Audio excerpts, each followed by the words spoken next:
Meow greets the audience. Today we will listen to another story told through Meow's narration. The story is titled The Reincarnated Villainess Swears a Vow of Chastity. The story opens with quite a wild scene as this furious-looking woman is smashing things around. If asked about herself, she would probably tell you that she ruined her own destiny all for the sake of a bastard. That old story was both a pain and a comfort to her, and now it has ended. Love was once something that brought her joy, but it also brought pain and a burning desire for revenge just like this moment.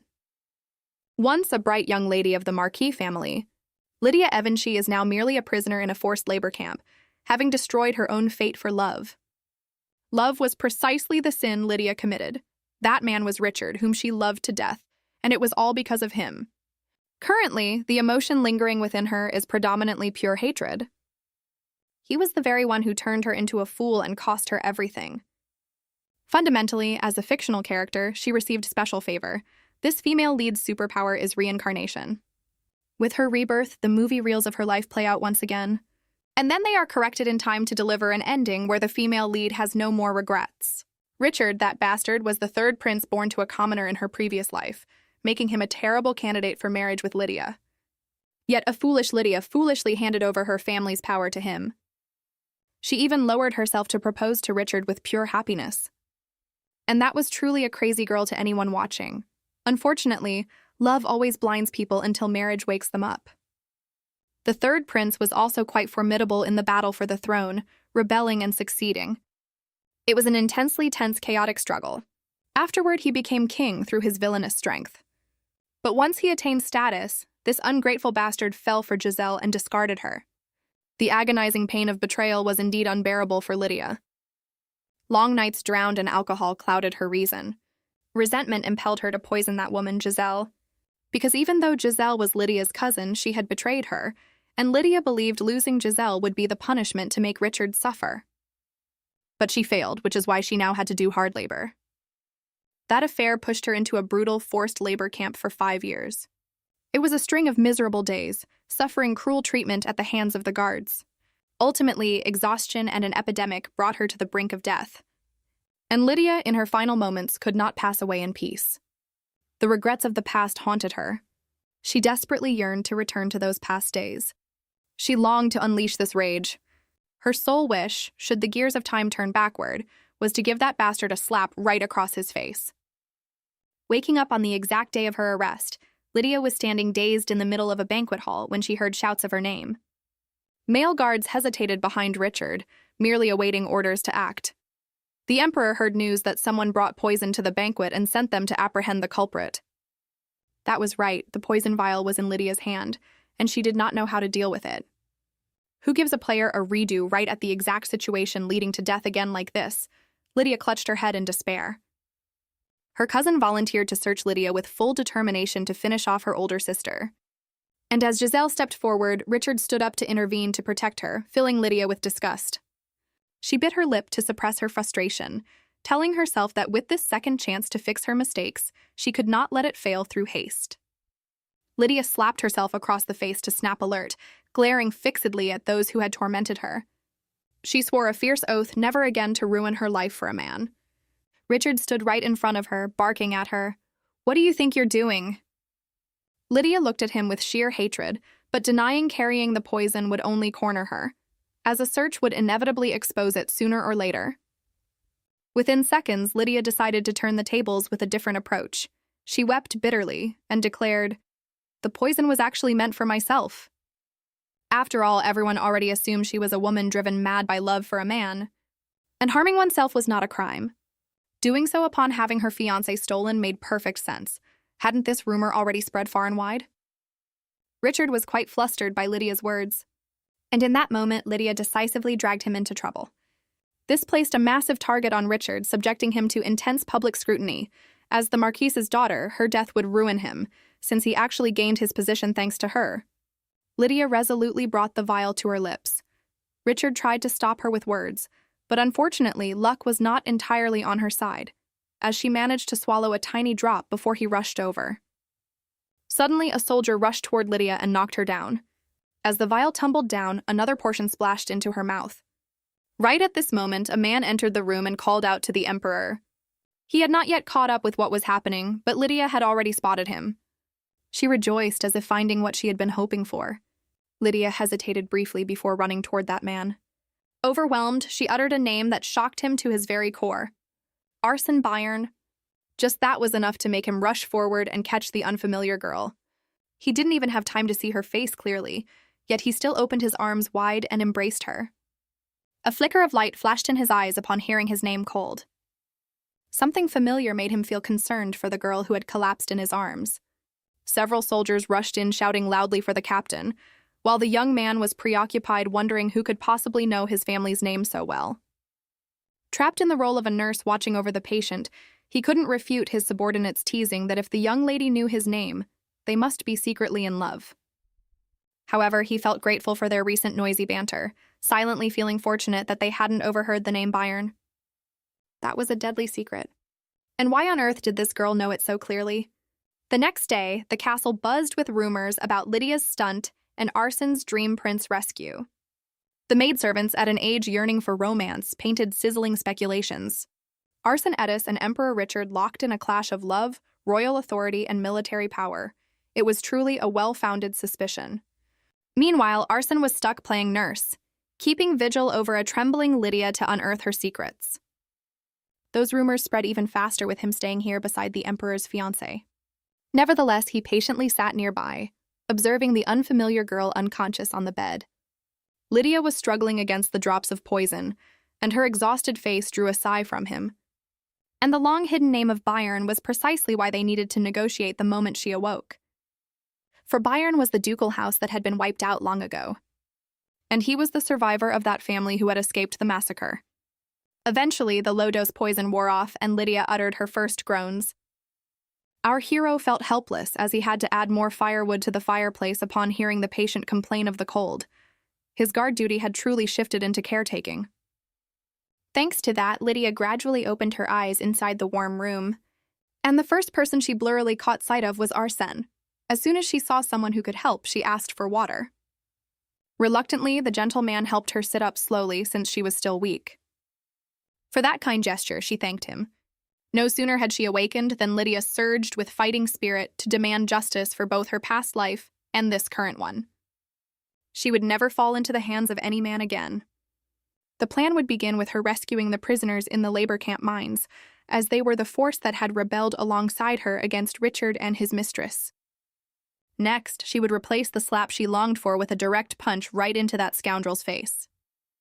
However, that dream was not yet reality. For now, she ought to ask the person beside her, "My lord, why are you here?" The reason she knew him was because in her past life he had guarded the mines, and she needed his help, even intending to use his secret to threaten him if necessary to secure that assistance. The leveraged target seemed unaware of this as he asked if she remembered what happened yesterday. She feigned ignorance with a friendly smile, yet Arsene stubbornly interrogated her about his name. He was firm about that name unearthed from the past, having slipped from the mouth of someone completely unrelated. Formally, he repeated his question. "I stayed awake here all night just waiting for you to wake up. Why did you call me Arsene Byron?" Realizing a lie would shatter his trust, Lydia confessed everything. That she had died and returned to the past. Arsene spun around the moment she finished speaking, standing there utterly bewildered. Desperate to escape this bizarre conversation, he quickly changed the subject, declaring that she had not fully recovered and needed more rest. He then turned his back on her, leaving her feeling deeply insulted. Refusing to be ignored, Lydia told Arsene that she knew exactly where Byron and Nella were. Arsene whipped back around instantly. She explained that his wet nurse and writing teacher were at the labor camp mines. In her previous life, she had been locked up with them in a forced labor camp. She didn't care if he thought she was crazy so long as he listened. She needed his strength to rescue the prisoners there. Lord Byron, Lady Nella, and Maria had shown her kindness after her fiancé and family abandoned her. Thanks to them, Lydia had survived 5 miserable years there. She then recounted details of their exhausting journey during a failed prison break that ended in a tragic epidemic. She revealed further shocking news to anyone. There was a Manistone mine there. Unfortunately, Arsene still thought she was speaking deliriously. Apologizing for interrogating a sick person, he spoke remorsefully.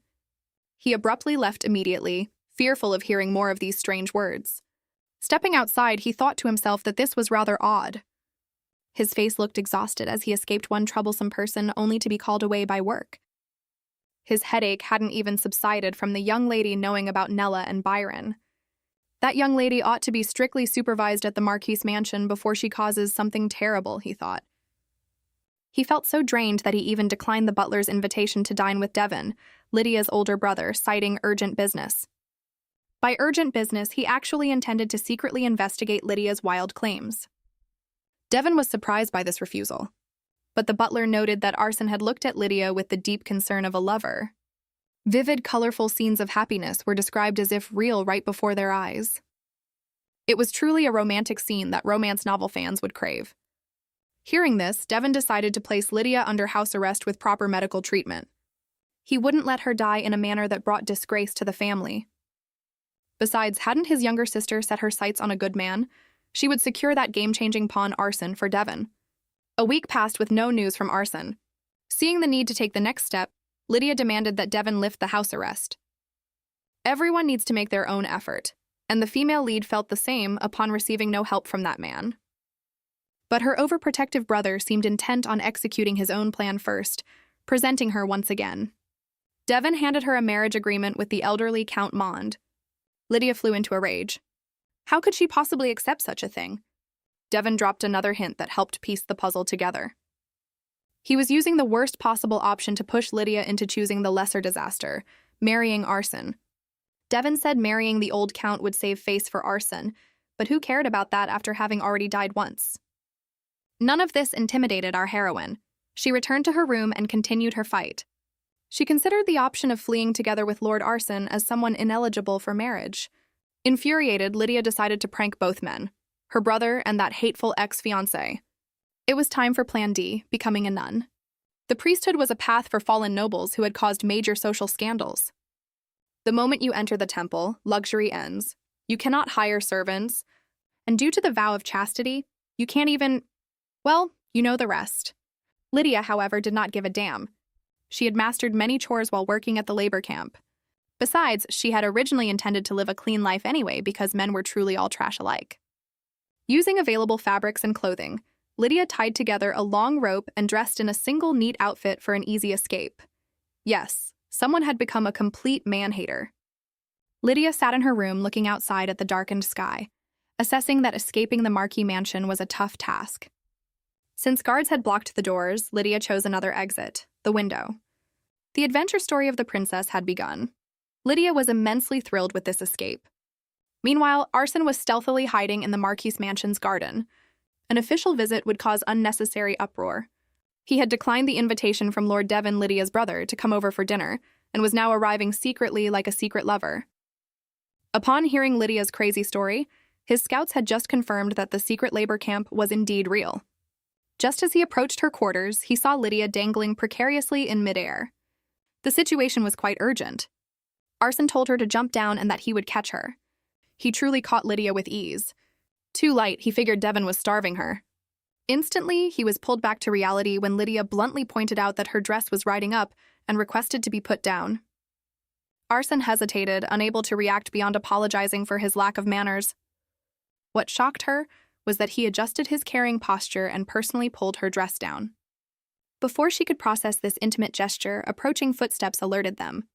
Right now, they needed to escape this predicament immediately. Offering to carry her on his back, he warned her to hold tight, effortlessly scaling. They quickly leaped over the walls with ease and headed toward the forest beside the castle, before the servants discovered their young mistress missing. Looking at the girl's bare feet stepping on thorns upon the ground, a thought suddenly crossed Arson's mind.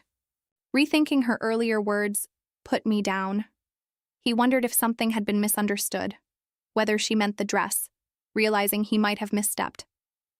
Lydia never thought a human could reach such physical limits. A horse stood waiting in the moonlight-drenched forest. Still shaken from the chase, she kept clinging tightly to his neck. As they galloped off, she asked to be dropped off at the temple, but he coldly refused. Without turning back, he told her that for someone claiming to know him from a past life, she didn't understand him at all. He scoffed at her, asking if she truly thought he would just let someone who knew his secrets wander off. On his 9th birthday, a day that should have been filled with celebration, The late emperor falsely accused the Bayern house of treason, executing his father and grandfather. Only a few family members escaped alongside Bayern and his mother. But they tragically lost Byron and Nella. After enduring countless hardships, they finally found refuge in the border region, residing with his father's close friend Brahmanes Edis. Soon after, his mother also passed away, leaving him to live as Arsen Edis. From that day forward, he strictly lived by her final rule. Never trust anyone. Arsen naturally trusted no one, including Lydia, the woman currently rolled up snugly in a tightly tied blanket inside his room. Arsen coldly advised her to be obedient, for no one could rescue her. When she boldly asked if he would kill her if she made a scene, he declared he would do so if necessary. Lydia called that trade secrets. Ouch. Remind me never to negotiate with him. Lydia deduced that he had found the labor camp, noting that while it was great news, Arsen argued it meant she was no longer useful. However, she countered that to obtain the border territory, he absolutely needed her. Arsen claimed Devon and Richard had promised him that land, making Lydia smile at his naivety. How could someone who so easily discarded his own fiancé be expected to keep a promise? Knowing Devon wanted to seize control, Lydia explained he would never sell the border territory to Arsen. However, that territory could be granted as a dowry if they married. Since she had no intention of genuinely proposing, they had to cooperate. The crucial first step in her master plan was curing her father's mysterious illness to strip away Devon's ruthless control. When a skeptical Arsen asked how, Lydia called it a business secret. Arsen sensed she would never explain how she discovered his true identity. Nevertheless, he conceded that her logic was flawless. Richard carried the blood of a tyrant, and trusting a venomous snake was foolish. Although Lydia was a living paradox, Arsen realized that cooperation was his best option. Keeping her close allowed him to monitor her every move. Lydia revealed her next step was to become a nun to evade a forced marriage. Understanding the urgency, Arsen agreed to accompany her tomorrow and promised to fetch decent clothes for her. Having no guest room available, Lydia had no choice but to spend the night in Arsen's room. She admitted, embarrassed, that she knew this was his room but had not expected anything to happen, since the odds of anyone desiring her were vanishingly slim. Arsen cut her off abruptly, warning her to be a little more careful. He pointed out that she clearly did not see him as a man, otherwise how could she be so certain he harbored no impure thoughts? Was that a threat or a promise? Lydia sheepishly confessed that Richard had always told her no man would ever want her. Arsen fell into an angry silence at the cruelty of her former fiancé, even as he insisted he was only warning her about reality. Suddenly her stomach growled loudly. The timing could not have been more perfect. Rather than ignore her hunger, Arsen prepared her something to eat. Watching her eat like a rabbit, he compared her to a fluffy pink northern snow hare. When she asked if she could keep one as a pet, he flatly dismissed the idea. Meanwhile, Richard worried that a potential marriage between Lydia and Arsen would ruin his political scheme, and Giselle offered to spy on them. The next morning, Arsen found Lydia glaring down an empty corridor, still fuming after an extremely rude knight had greeted her. She had thought about reporting him but chose not to make things any more awkward. Arsen then hurried her off to the temple. At the temple, the high priest hesitated to accept a noblewoman with such a scandalous reputation, but Lydia smoothly handed over a gift of gratitude, the power of money. The priest quickly pocketed the bribe and praised the goddess's boundless mercy. He then warned her about the strict vow of chastity. Lydia confidently replied that everything had already been arranged, and that the witness to her vow would be Giselle. The night before, Lydia had asked Arsen to deliver a letter requesting that Giselle come to the central temple the following morning. Arsen doubted the woman would actually show up, but Lydia was certain she would. After all, before the state wedding, Giselle wanted to be formally entered into the Avanchi family register, since they were supposedly relatives. In truth, she was little more than an orphan with no blood relation at all, no different from a commoner. And with her father wandering off somewhere at that very moment, Giselle would need his approval to be entered into the family tree. So she was certain to come. And come she did. Lydia expressed her gratitude for the meeting, but Giselle assumed that Lydia's plan to become a nun meant nothing romantic could possibly be happening with Arsen. Lydia agreed to let Giselle use the family surname, though she would never truly accept her. The ceremony ended smoothly, but an angry Devon was waiting for them. Lydia calmly announced that she would be going to the borderlands with Arsen to build a temple. When Devon roared in protest, Arsen stepped forward and firmly vouched for her. The greedy Devon realized that if Arson was personally escorting her to that wasteland, the knight must be head over heels in love. Devon agreed readily, guessing that the hardships of the borderlands would force Lydia to lean on Arson. Petty as ever, Devon decreed that Lydia could only pack her own clothes, then forced Arson to sit down for tea with him. He aggressively grilled Arson about the nature of their closeness. Arson calmly shut him down, insisting this was purely a pious journey. Disgusted by Devon's greed, Arson asked to take his leave, announcing they would depart in 2 days' time. Outside, Lydia stopped Arson. He offered to pack her luggage for her, but she firmly refused. Little did he know she had no intention of letting Devon win. Her father's hidden treasure was still somewhere inside the estate. It could not count as stealing if your own father had given permission, could it? Sneaking off to find the secret vault, she suddenly froze in her tracks. Looking down at the floor, utter shock shot through her entire body. Right there sat a freshly prepared coffin engraved with the name Kalui Ivanchi, her father. Lydia suspected her brother had a hand in this, for although her father had not been a perfect husband, he had always been a good father who supported them. Pushing past her horror, she searched on and finally located the vault.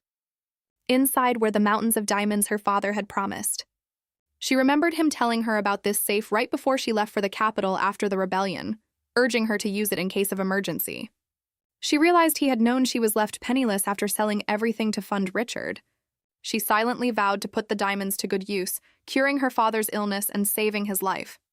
Meanwhile, Arson visited Richard, who complained about his absence from the state wedding. Arson apologized, explaining that building a temple in the borderlands with Lydia was extremely advantageous. Though Richard felt momentarily relieved that Lydia would become a nun, he knew she could abandon the vow at any moment. Fearing that the powerful Marquis Avanchi might join forces with the Black Wolf Knights, Richard warned Arson that Lydia was a madwoman, damaged goods. The man's shamelessness knew no bounds. Arson silently swallowed his fury, wondering why both Richard and Devon treated her so cruelly. 2 days later, Arson arrived to collect an exhausted-looking Lydia. Before they could leave, Devon forced Lydia to sign Giselle's adoption papers, then aggressively searched her luggage for anything valuable. He found nothing but undergarments. Once inside the carriage, a wary Lydia refused to set down her suspiciously heavy bag. Little did Arson know, she had stayed up all night sewing the diamonds directly into the seams of her expensive undergarments to slip them past Devon's inspection. When Arson innocently asked how underwear could possibly weigh so much, Lydia shot back with a string of inappropriate jokes. She earned herself a lecture on her brand-new sacred vow for the trouble. Turning serious, Arson confirmed they would reach an inn by evening to begin the exhausting journey. Lydia gazed ahead, completely confident in her plan. She had come to save them from the labor camp. Once they reached the inn, they headed east, but not before Lydia was introduced to her subordinates, Malin, Cedric, and Randall. Lydia remembered these men from her past life and knew them to be kind-hearted, all except the last one. Randall was the one who had openly shown his displeasure with her while delivering a dress early that morning. Unfortunately, his hostility proved endless, as Randall kept picking fights for no reason and shooting her contemptuous looks whenever she was with Arson. He was icy toward her, and he did not even bother hiding it. Before things could escalate, the other knights chased him off, leaving Arson thoroughly confused.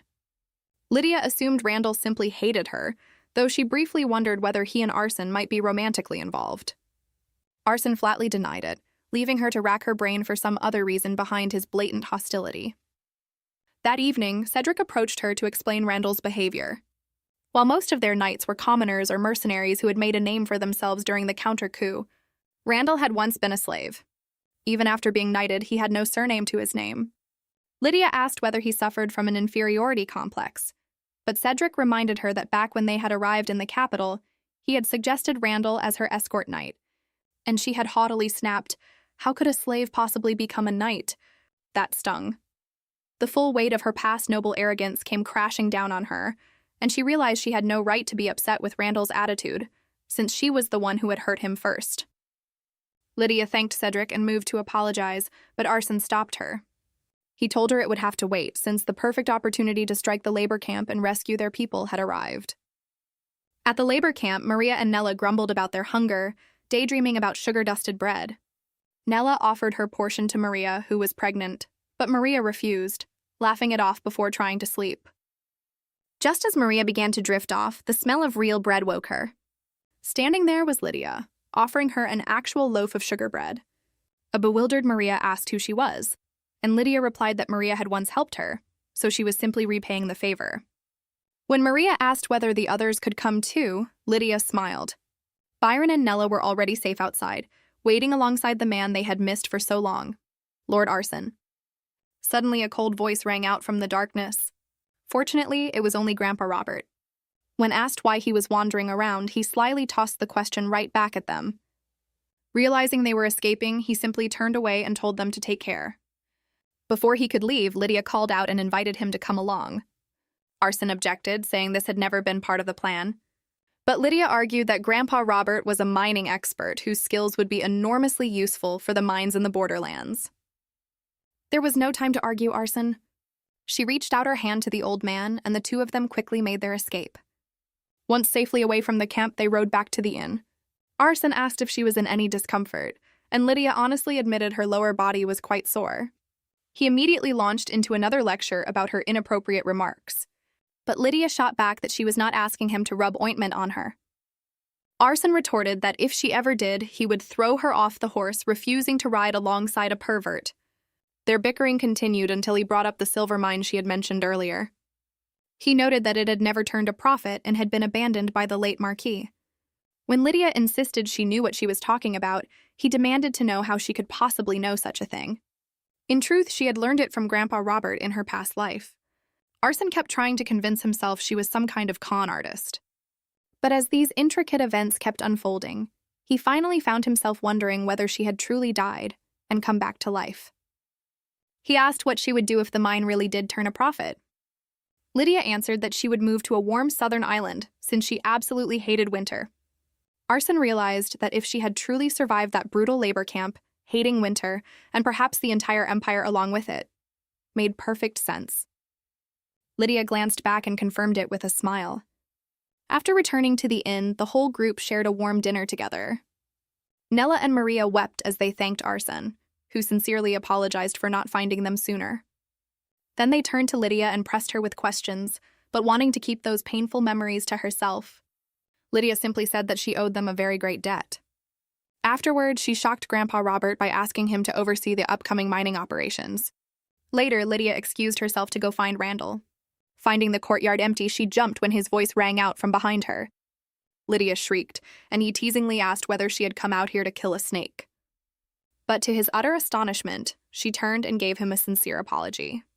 She apologized for the pain she had caused him in the past, making clear she was not asking him to forgive her.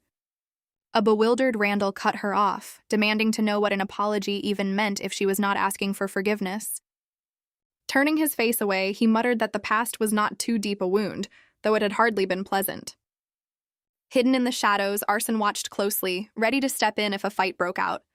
But seeing things end well, he reflected that the arrogant Lady Avonshee of the past would never have known how to apologize.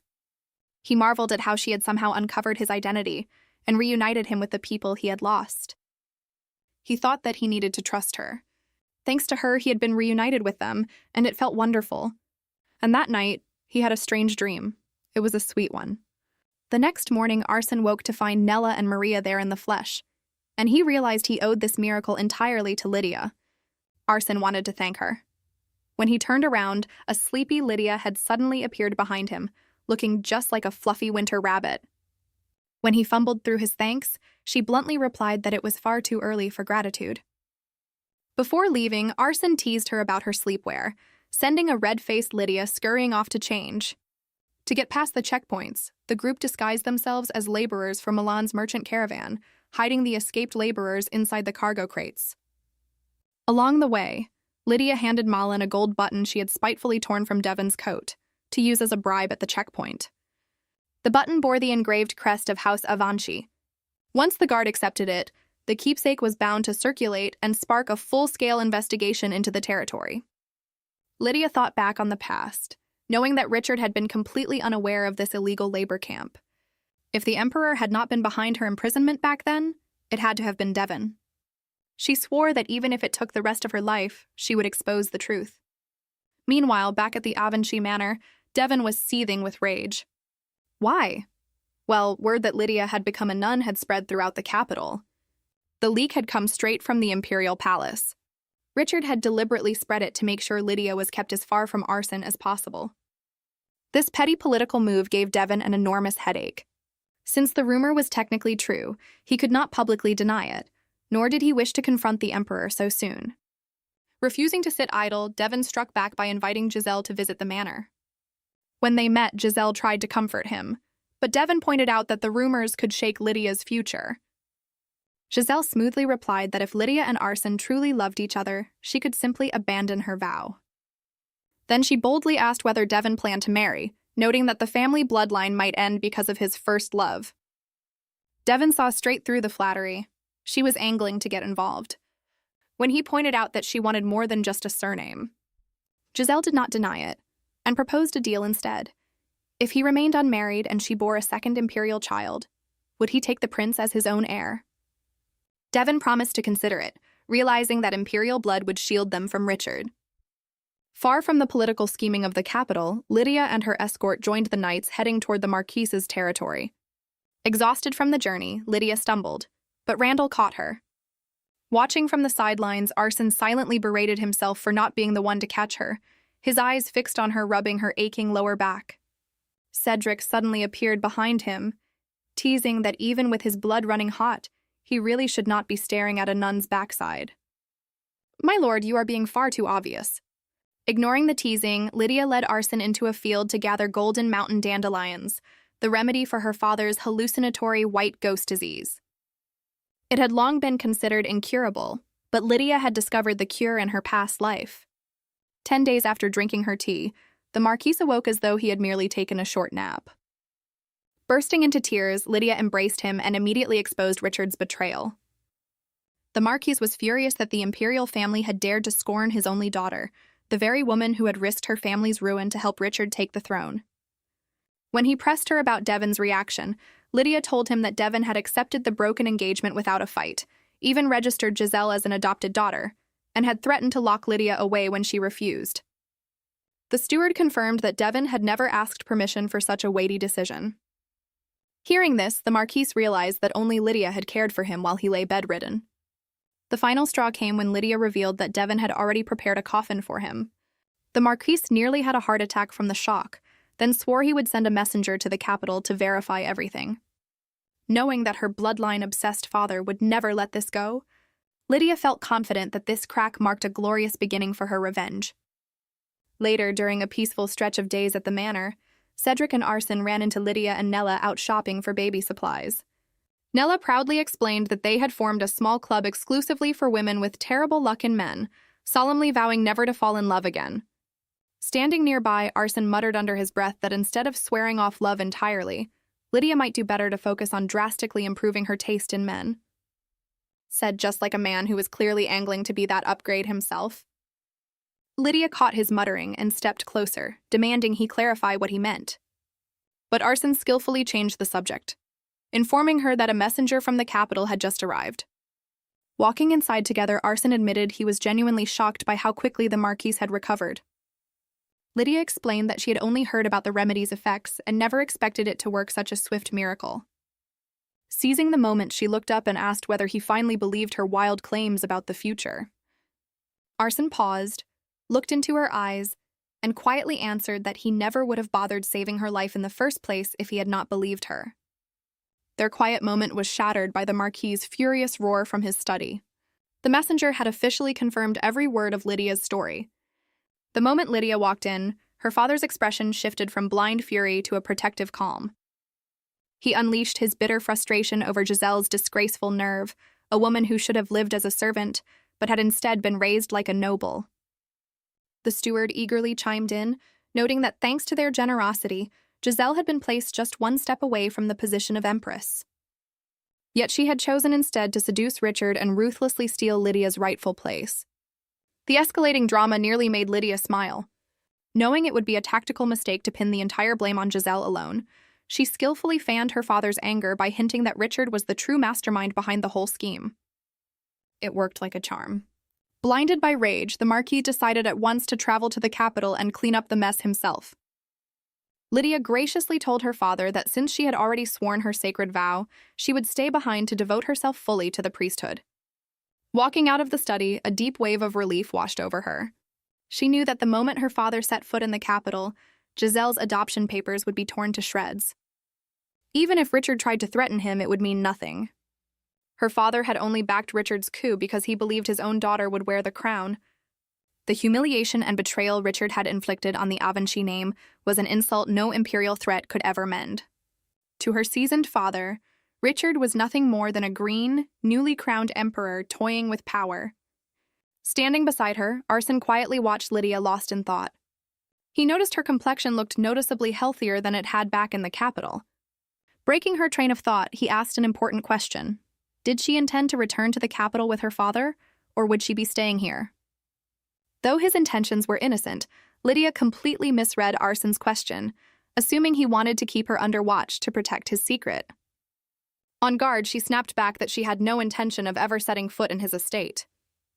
When a puzzled Arsen asked where she planned to live, Lydia confidently declared she would stay at the local temple.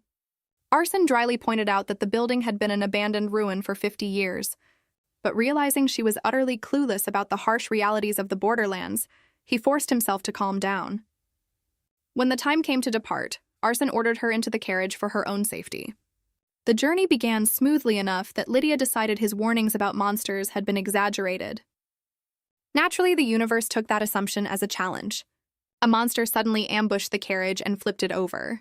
Trapped outside with Nella, Lydia froze in terror. At that instant, Arsen charged in and cut the beast down. Watching him fight with her own eyes, she finally understood exactly why he was regarded as the strongest knight in the Empire. An hour later, the group stopped by a stream to wash off the blood. Utter shock swept over the clearing as the knights stripped off their clothes to wash them. Talk about an unplanned display of physique. It was quite the feast for the eyes. As Lydia scolded her maid Maria for staring so indecently, her own eyes landed on Arsen's toned frame. The tables turned instantly, and Maria teasingly demanded she judge who had the best physique, while the listening knights waited with bated breath. Lydia boldly declared Cedric the knight with the best physique, a choice Maria enthusiastically seconded. While Cedric celebrated, Arsen silently underwent an existential crisis. Who could have guessed the strongest knight in the Empire would lose a muscle contest? He bitterly wondered why they had stared at his body so intensely if they preferred Cedric's looks instead.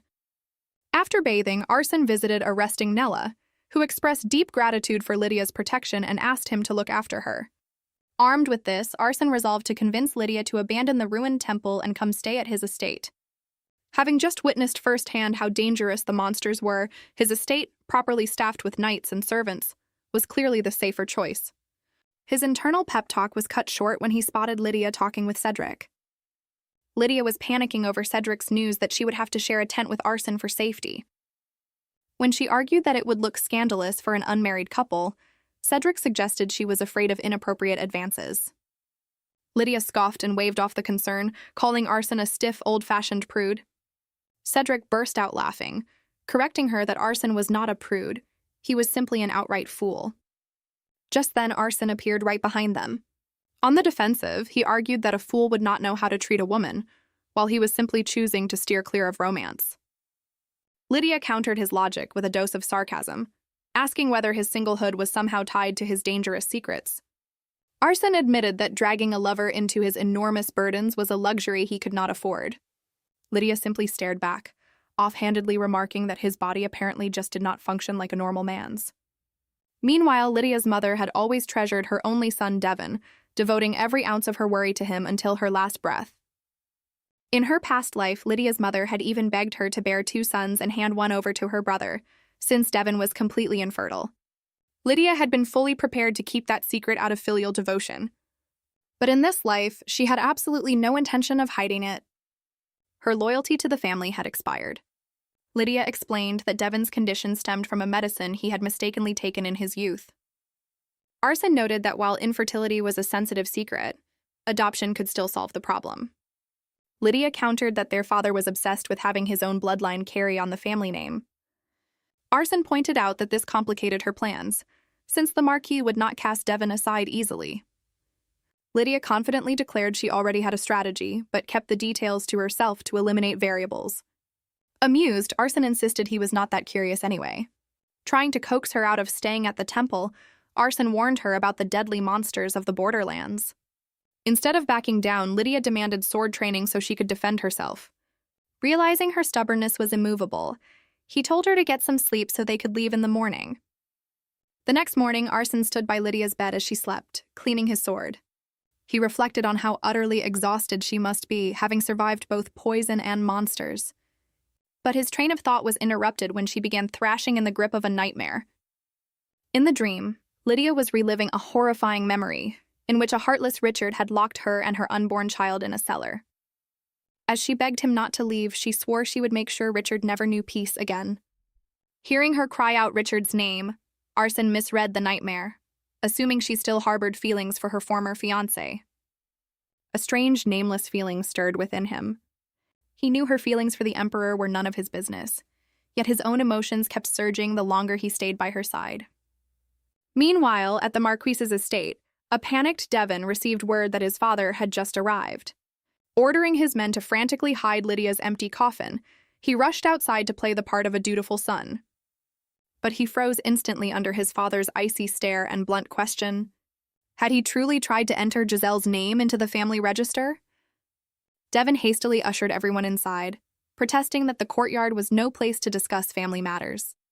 He let out a silent sigh of relief, noting that the coffin had already been cleared away. Turning to the steward, Devon inquired after his father's health, but was cut off when the Marquis himself demanded an answer about Giselle. When Devon confirmed it, the Marquis exploded.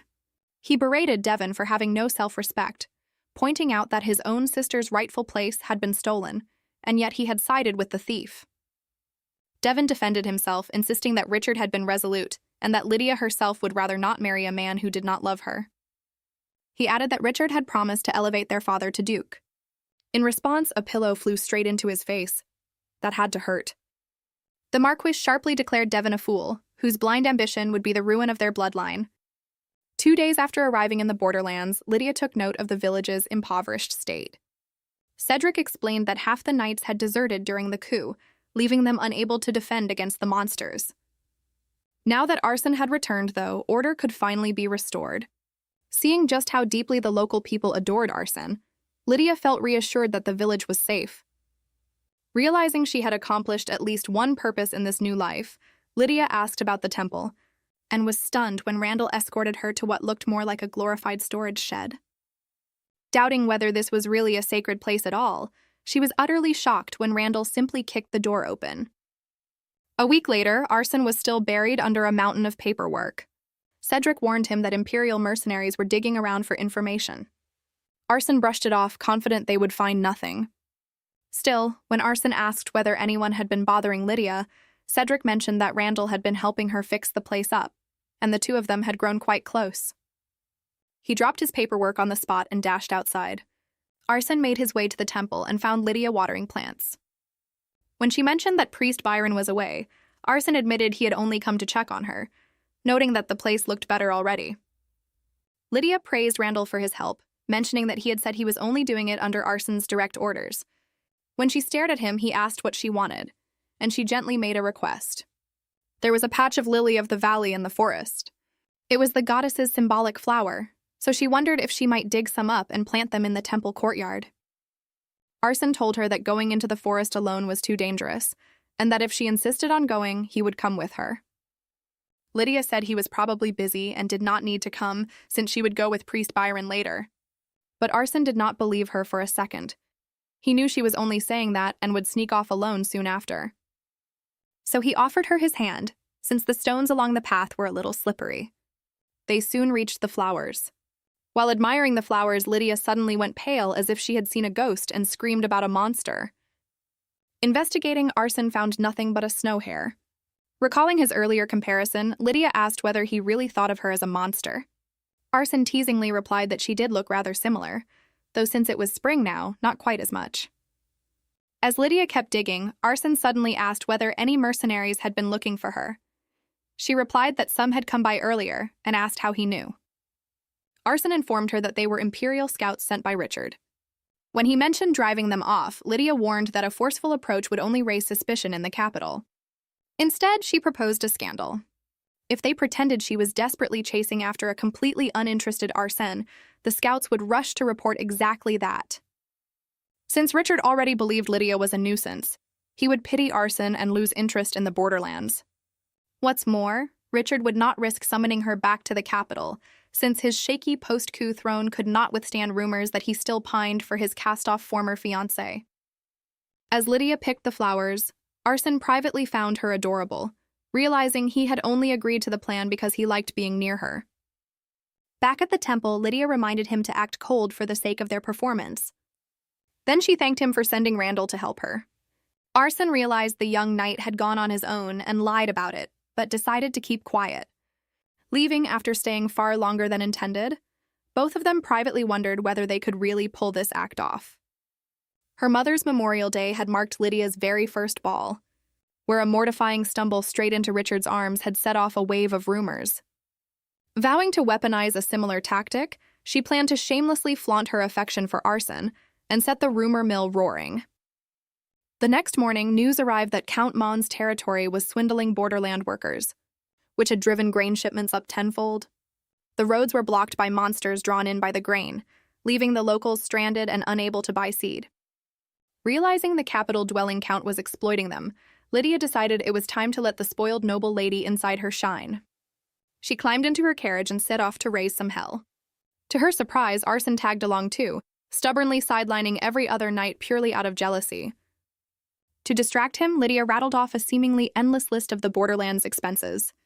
Assuring him that money was no object, she pulled a diamond out of her bag, followed closely by her expensive undergarments. Her emergency fund had demanded some rather creative stitching. She calmly explained that she had sewn the diamonds inside to get them past Devon. Blushing furiously, Arsène hastily told her to rest, offering to remove the diamonds himself. As Lydia dozed off, a thoroughly bewildered captain found himself holding her underwear, seriously questioning the life choices that had brought him to this point. Arriving in Count Mon's territory, Lydia noted its surprising prosperity compared to the barren borderlands. To lure the Count's corrupt agent out into the open, she planned to resurrect her old persona, the notoriously spoiled and headstrong daughter of House Evanchi. Her strategy was to spend money recklessly, act like an innocent girl forced into becoming a nun, and drag the Empire's strongest knight around like a miserable escort to simulate a one-sided infatuation. Before entering a shop, she ordered Arsène to look completely indifferent. "Yes, my lord, from now on, wear the face of a man dragged here against his will." Inside, the shop clerk initially sneered at her, but changed his tune the moment Lydia introduced herself. Lydia petulantly rejected fabric after fabric for looking too much like wedding attire or too gaudy, finally demanding the most expensive cloth on the shelf. When the merchants pointed out that no ordinary priestess would ever order 3 lavish outfits, especially after she demanded they be studded with pearls, Lydia sealed her trap by calmly paying with a raw diamond, leaving the merchants positively giddy. The plan went off without a hitch. By the next day, every greedy shopkeeper in the area was flocking to swarm around her. Thrilled as she was, Lydia had worn herself out walking and decided to test her next trick in front of a large crowd. Dropping to her knees on the pavement, she dramatically wailed about her aching feet and ordered Arsène to carry her, fully expecting a cold refusal. Instead, Arsène scooped her up into his arms and gently asked if she was tired, leaving Lydia stunned to find herself caught in her own romantic trap. That was not what she had expected at all. When they reached the inn, Arsène was about to step inside, but Lydia's call forced him to turn back, and she shoved him against the door. She unleashed a torrent of frustration over his behavior. Since she was trying to carry out their plan, it would all fall apart if he kept holding her so sincerely. At this rate, no one would believe she was the only one chasing after him. Arsène defended himself, pointing out that her face had been far too pale for him to tell she was only acting. Lydia argued that he should have ignored her regardless, but he shot back that if she really had been sick, he would have had no way of telling reality apart from the act. Lydia snapped that he did not need to tell the difference at all. If she were truly sick, he could simply call a doctor. Realizing that acting blind would only cause confusion, Lydia proposed a signal, a wink, something that would naturally look like she was flirting with him. When she demonstrated it, Arsène stared for a moment before rejecting the signal, admitting simply that he did not want to push her away. Lydia argued that a wink was far too cute a gesture to be rejected. Suddenly, Arsène smiled, comparing her to a snow hare. Since he so rarely smiled, she was left stunned. But then, remembering the hair they had seen while picking lilies, she flew into a fit, and Lydia shoved him out, slamming the door shut, loudly declaring that the signal would still be a wink. She wondered whether the rabbit comparison had been some kind of insult, determined to salvage her plan. Little did she know, Cedric and the others were already scheming to help the pair realize their feelings for each other. Operation Cupid had officially begun. On the third day, Lydia set her sights on the grain merchants. One vendor tried to sell her potatoes for 8 gold coins, insisting it was already a discounted price.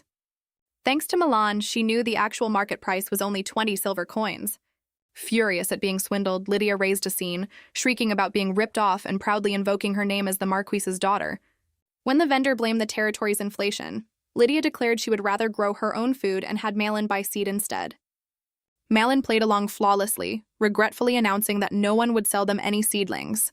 Feigning outrage at the implication that they wanted her to starve, Lydia demanded they summon Count Mon to face her immediately. Word of the market uproar reached the Lord's castle in the blink of an eye, and the Count's agent, upon hearing it, immediately sent her a letter. It was an invitation, and Lydia was not the least bit pleased. If he wanted her there, he should have come in person. Who did he think he was, giving orders like that?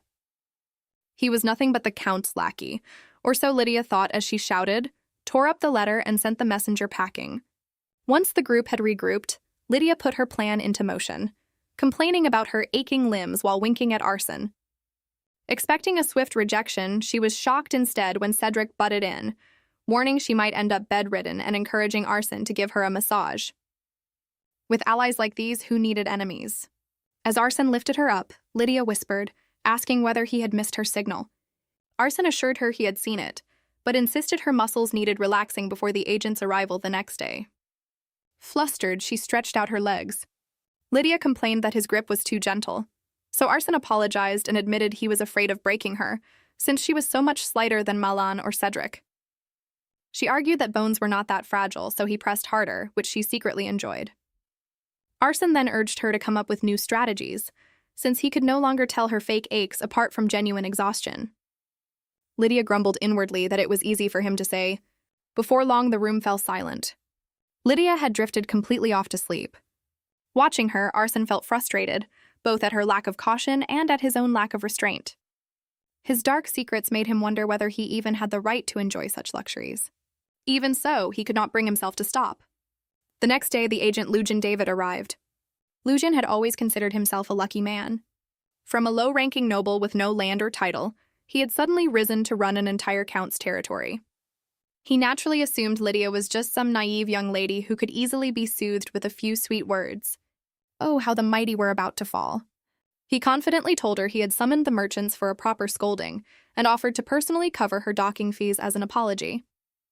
He was caught completely off guard when Lydia shot back that trading bribes and letting them off the hook did not count as a scolding at all.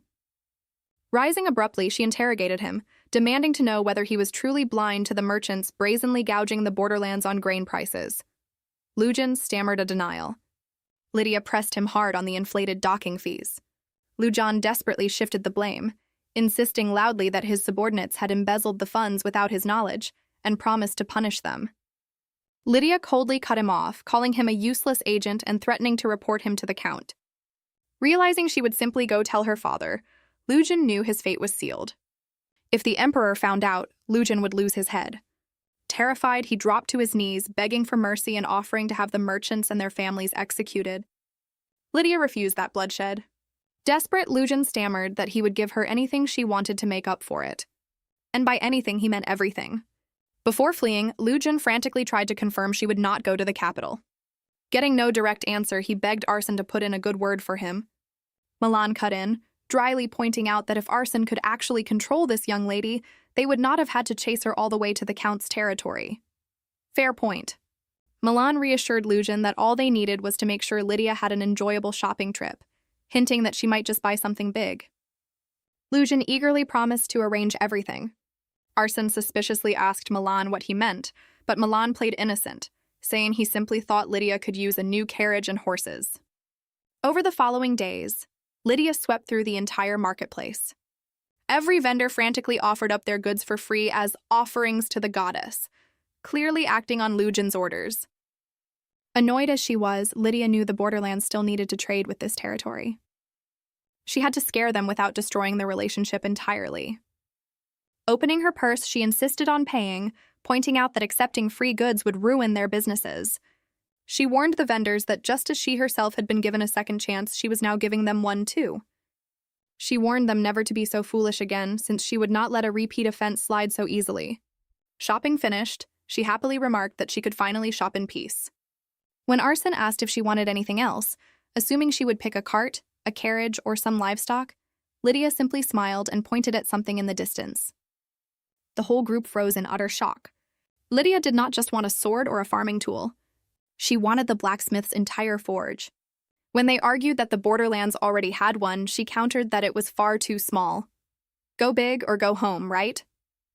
Grandpa Robert had already inspected the borderlands land and confirmed a high likelihood of a magic ore deposit. If word got out, everyone would covet the territory, making it impossible for Arson to hold on to land that had once been treated as a worthless handout. Importing equipment would only stir up rumors, so everything needed to be handled in-house.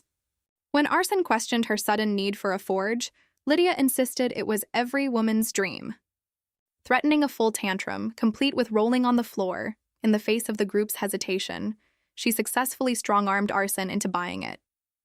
While finalizing the deal, they rested at a tea salon, where Lydia grew irritated by Arson's constant scrutinizing looks, mistaking his watchfulness for boredom. Even though he answered that it was not that at all, she still felt like she was playing the villain. Playing the spoiled brat, she demanded he feed her a piece of cake. But his reluctant, stiff manner ruined the mood entirely. She felt a little disappointed. Maybe he simply did not want to do it, she thought. Suddenly, Arson leaned down and wiped a smudge of cream from her lips, leaving her flustered. Before they could move on to their next scheme, a failed doctor from her past life walked in. Noticing her sudden change in demeanor, Arson immediately seized the man at her command, allowing Lydia to corner him for a private word. Wellington Byrne, once a successful doctor in the capital, had ended up in the labor camp after selling illegal drugs to pay off gambling debts.